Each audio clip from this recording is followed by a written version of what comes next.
माँ सरस्वती के चरणों में नमन करते हुए चरण कमल क्लासेस में आप सभी बीएड स्टूडेंट का एक बार फिर से स्वागत है।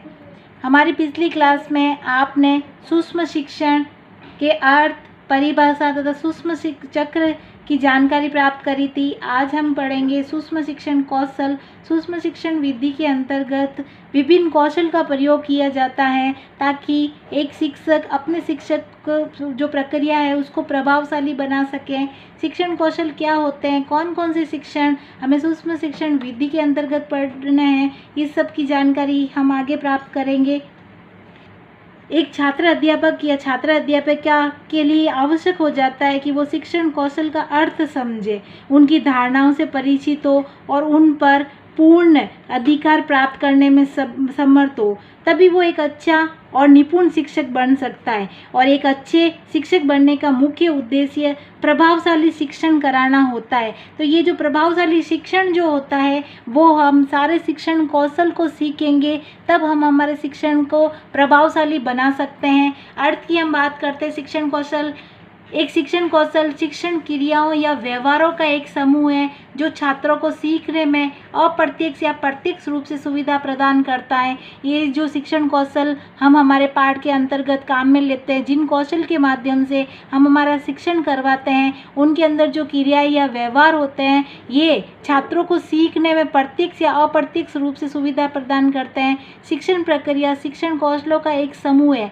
आप जो क्लास के अंतर्गत शिक्षण प्रक्रिया काम में लेते हैं, आप जो व्यवहार काम में लेते हैं, आपकी जो प्रक्रिया होती है, तो ये सारे शिक्षण कौशलों का एक समूह होता है। आपके इस बार के कोर्स में 5 तरह के शिक्षण कौशल आपको ऐड किया गया है, जिनके माध्यम से आपको अपनी शिक्षण प्रक्रिया को प्रभावी बनाना है। आगे हम देखेंगे कौन कौन से कौशल आपको पढ़ाए जाएंगे, कौन कौन से कौशल आपको सीखने हैं और किस तरह से वो कौशल आपको क्लास में काम में लेने हैं। ये जो कौशल है, शिक्षण कौशलों का एक जो समूह है जो आपस में सुनियोजित एवं समन्वय होते हैं। ये सारे कौशल एक दूसरे से जुड़े होते हैं और जब इन सारे कौशल को हम सीख जाते हैं तो हम हमारे शिक्षण को प्रभावी बना सकते हैं। प्रत्येक कौशल में वांछित दक्षता प्राप्त करने के बाद सभी कौशलों को पुनर्नियोजित करके एक उचित शिक्षण प्रक्रिया का प्रारूप किया जाता है। तब हम ये कहा जा सकता है कि शिक्षण कौशल शिक्षक के हाथ में वो शस्त्र है जिसका प्रयोग करके शिक्षक अपने कक्षा शिक्षण को प्रभावशाली तथा सक्रिय बनाता है तथा कक्षा की अंत प्रक्रिया में सुधार लाने का प्रयास करता है। हम जो सूक्ष्म शिक्षण विधि के अंतर्गत जिन कौशल को हम पढ़ेंगे, तो ये जो कौशल है, आपके शिक्षण कौशल है, ये शिक्षक के हाथ के वो शस्त्र है जिसका प्रयोग हम क्लास के अंतर्गत करते हैं और इनका प्रयोग करने से ही हम हमारे शिक्षण की जो प्रक्रिया है उसको प्रभावशाली बना सकते हैं या हमारी जो शिक्षण प्रक्रिया है उसमें सुधार ला सकते हैं। अब ये कौन कौन से विभिन्न शिक्षण कौशल है जो हम हमारे इसके शिक्षण विधि सूक्ष्म शिक्षण विधि के अंतर्गत पढ़ेंगे।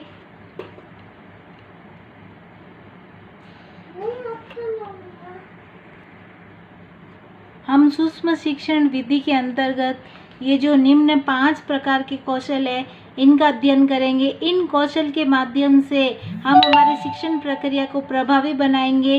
पहला हमारा जो शिक्षण कौशल रहेगा वो है प्रस्तावना कौशल। इस कौशल के माध्यम से विद्यार्थियों को मानसिक तथा संवेगात्मक दृष्टि से तैयार किया जाता है ताकि आप हमारे जो आने वाले कौशल है उनको सीख सकें। विद्यार्थियों से प्रश्न पूछे जाते हैं। इसका उद्देश्य ये होता है कि आपका जो वर्तमान ज्ञान है, विद्यार्थियों को जो वर्तमान में नॉलेज है उस नॉलेज को पूर्व ज्ञान से संबंध कराया जाता है। तो इस प्रस्तावना प्रश्न कौशल के अंतर्गत जो भी प्रश्न बनाए जाते हैं, प्रश्न पूछे जाते हैं, ये सारे प्रश्न विद्यार्थियों के पूर्व ज्ञान तथा वर्तमान ज्ञान से संबंधित होते हैं। नेक्स्ट हमारा दूसरा जो कौशल रहेगा वो रहेगा खोजपूर्ण कौशल। खोजपूर्ण प्रश्न कौशल को अनुशील प्रश्न कौशल के नाम से भी जाना जाता है। कक्षा शिक्षण काल में शिक्षक जब प्रश्न पूछता है और छात्र प्रश्न का उत्तर देने में समर्थ नहीं होते हैं, तब शिक्षक ऐसे प्रश्न करता है जिनसे उन प्रश्नों के उत्तर देने में सहायता मिलती है। जो ऐसे प्रश्न होते हैं, ऐसे प्रश्नों के आधार पर पूर्व प्रश्नों के उत्तरों को छात्र खोज सकता है। इसे खोजपूर्ण प्रश्न कौशल कहते हैं। अब इसमें अगर प्रश्न पूछे जाते हैं विद्यार्थियों से कोई और वो उन प्रश्नों के उत्तर नहीं देते हैं, तो उन्हीं प्रश्नों के जो आपको उत्तर प्राप्त करने के लिए प्रश्न दोबारा पूछा जाता है। ऐसे प्रश्न सरल प्रश्न होते हैं जिनके आधार पर उत्तर प्राप्त किया जाता है, उत्तर खोजा जाता है। तो ये खोजपूर्ण प्रश्न कौशल होता है। नेक्स्ट हमारा जो तीसरा कौशल रहेगा वो है उदाहरण सहित दृष्टांत कौशल। इस कौशल के माध्यम से शिक्षक पाठ को सरल, रुचिकर तथा स्पष्ट बनाता है। इसमें अध्यापक चित्रों का, उदाहरणों का, स्पष्टीकरण का आदि का सहारा ले सकता है। नेक्स्ट हमारा जो कौशल है वो है पुनर्बलन कौशल।